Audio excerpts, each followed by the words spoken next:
While it's true that magicians are not magical, their greatest tricks can be revealed with a few explanations. Magicians are notoriously protective of their secrets and are only human after all. Now that these 10 tricks are public knowledge with or without the magician's consent, let's take a look at some of the most mind-blowing ones. Number 10. Blain's card through the window. David Blain originally rose to fame in the magic community with his simple yet impressive street magic. In his variation on the classic "Is this your card" trick, Blain would throw the deck at a window. The person's card would stick to the glass. Even more magically, it would stick to the other side of the glass. A lot flashier than simply shelving the deck in some weird way and handing your volunteer their card back. But not actually that much more difficult to pull off. Blain would use a secret assistant on the other side of the glass who had an identical deck of cards. The surprise of the whole deck suddenly getting tossed would distract the audience, while the assistant quickly slapped it onto the window. Number 9. Teller gets run over.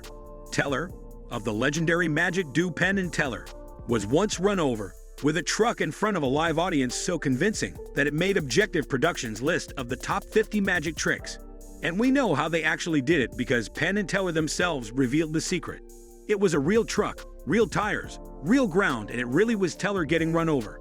The only thing that stopped in from getting crushed was counterweights on the side of the truck that the audience and cameras couldn't see. The weight shifted the whole balance of the truck, forcing the weight onto the far side, so that the tires on Teller's side weren't exerting any force down onto the ground. Number 8. Criss Angel walks on water. Criss Angel's famous walk across a Las Vegas pool seemed to demonstrate that he was really up there with Jesus in terms of supernatural ability. While Criss Angel fans may not have been all that surprised, seeing as how they already knew he could levitate, others were blown away by the feat. Further baffling those who attempted to discover how he pulled off the stunt was the fact that in order to prove his magical prowess, Criss dropped one of his shoes straight down to the bottom of the pool. So how did he do it? Plexiglass pillars.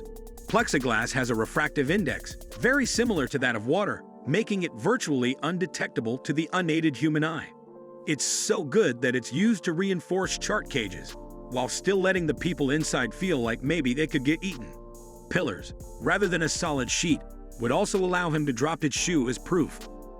Number 7. Copperfield's Vanishing Statue of Liberty. David Copperfield's disappearing Statue of Liberty is one of the more famous modern magic tricks. He fooled hundreds of live audience members and TV cameras, apparently making New York's most famous landmark disappear off the map. And yet the Statue of Liberty is, of course, still right there where it's always been. So how was it done? For such a seemingly large-scale trick, the answer is pretty simple. The Statue of Liberty was visible between two mock towers that had been set up on the stage and was otherwise alone in the night skyline. This meant that there were no other points of reference for the viewer besides the stage itself. So, in order to make it seem as though the statue had vanished, what Copperfield really did was move the stage. The stage itself moved so slowly that the audience couldn't notice it. And when the curtain was pulled up, the statue wasn't there because they just weren't facing it anymore. Number 6. Blain's needle through the arm. A bit more shocking than Blain's flashy card tricks is his needle through the arm stunt, wherein he or an assistant pushes a giant skewer all the way through his arm. When you watch videos of the trick, it really does not seem like much of a trick at all. It very convincingly looks like a man is simply pushing a needle through his arm. And that's because he is. Does this mean Blain has real magic powers? Not quite. What Blain has is a fistula, or an artificially made passage, between a hollow or tubular organ and the body surface. Essentially, via either surgery or careful experimentation, Blain created a hole or tunnel through his arm, which is healed with scar tissue that he can now safely and routinely pass a needle through, to the amazement and disgust of his audience. What a guy! He basically stabbed himself so he could perform this one trick. Now that's some dedication. Number 5. Houdini's straitjacket escape. Houdini, the most famous magician of all time, was best known for his daring straitjacket escapes. Interestingly enough, Houdini was also an outspoken critic of people who claimed to have genuine magical abilities, and hated it when people such as Sherlock Holmes creator Arthur Conan Doyle thought that he, himself, had genuine supernatural powers. So, in order to avoid this, Houdini himself would explain how his tricks worked. He revealed that his infamous straitjacket escapes were performed like this. By further persistent straining, you can eventually force the head under the arm, which results in bringing both of the encased arms in front of the body. And that once having freed your arms to such an extent as to get them in front of your body, you can now undo the buckles of the straps of the cuffs with your teeth. Number 4. Blain straight levitation. Another way that Blain would shock passerby on street was by performing the simple yet simultaneously baffling illusion of floating just a few inches off the ground. What makes the trick so intriguing is that since he could do it anywhere, it clearly wasn't a wire or glass or anything like that. Blain uses a trick called Balducci levitation, named after its creator Ed Balducci. First, the magician stands a short distance away from the audience and positions themselves so that they can only see the back of one foot. Then you simply stand on the front part of the concealed foot, walking the audience's line of sight with the other. So what the audience sees is one entire foot and the heel of another, which both seem to float unsupported off of the ground.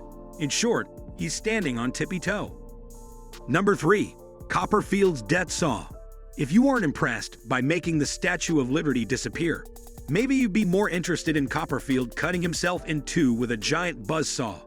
In this death-defying trick, Copperfield seems to split himself straight in half, only to have his assistant push the halves back together again, and have one whole Copperfield stand up to take his applause. The trick is so famous that Copperfield has legally acquired the rights to perform the all, and while it seems insane, the trick is actually one of the oldest ones in the book, when Copperfield appears to be laying down flat on his stomach on the table to get sawed in half. What he's actually doing is folding his legs underneath his body. The legs that the audience sees aren't his legs, but the legs of an assistant whose upper body is hidden inside the table. The real key to the trick is that Copperfield and his assistant aren't in such perfect sync with one another that they really do appear to be one single body. Number 2. Harbin's zigzag girl. This similarly classic trick has the magician lead their poor assistant into a vertical box and then slide 2 large blades into it, appearing to slice the girl into thirds. The middle segment of the recently dissected box is then pushed out, forming a zigzag shape and surely separating what was left of that doomed assistant. And yet, when the box is opened, there she is, all in one piece. To begin with, she didn't get touched by the blades because the handles are always much wider than the actual metal, making them seem like they're broad enough to be cutting through the whole box, when of course they aren't. When the middle segment is pushed out, the assistant simply twists her body, forming an S. The trick is effective because while usually it's the magician who does all the work here, it's the assistant, something audiences aren't generally on the lookout for. Number 1. Penn and Teller's bullet catch. Penn and Teller's unique version of this classic trick involves a lot of things that convince the audience that this is the real deal. To begin with, they're both firing at each other simultaneously. The bullets are signed by audience members so as to seemingly remove accusations that the whole thing could just be a sleight of hand. They even set up a glass pane in between them to show that the shots really do get fired and aim at each other with laser sights. The key to the trick is that shots are in fact being fired. Only they're wax bullets that Penn and Teller switch out for the real ones, because the wax melt when the gun is fired. Nobody actually gets hit. Squibs are used to put holes through the glass, and while the audience is distracted, Penn and Teller pop the custom manufactured signed bullets out of their shells and into their mouths. Which trick did you think was the greatest? Are there some feats of magic that leave you demanding an explanation? Let me know what you think in the comments. Also, if you enjoy this video, make sure to leave it a like and click that bell icon to be notified next time we post a new video. Thanks for watching.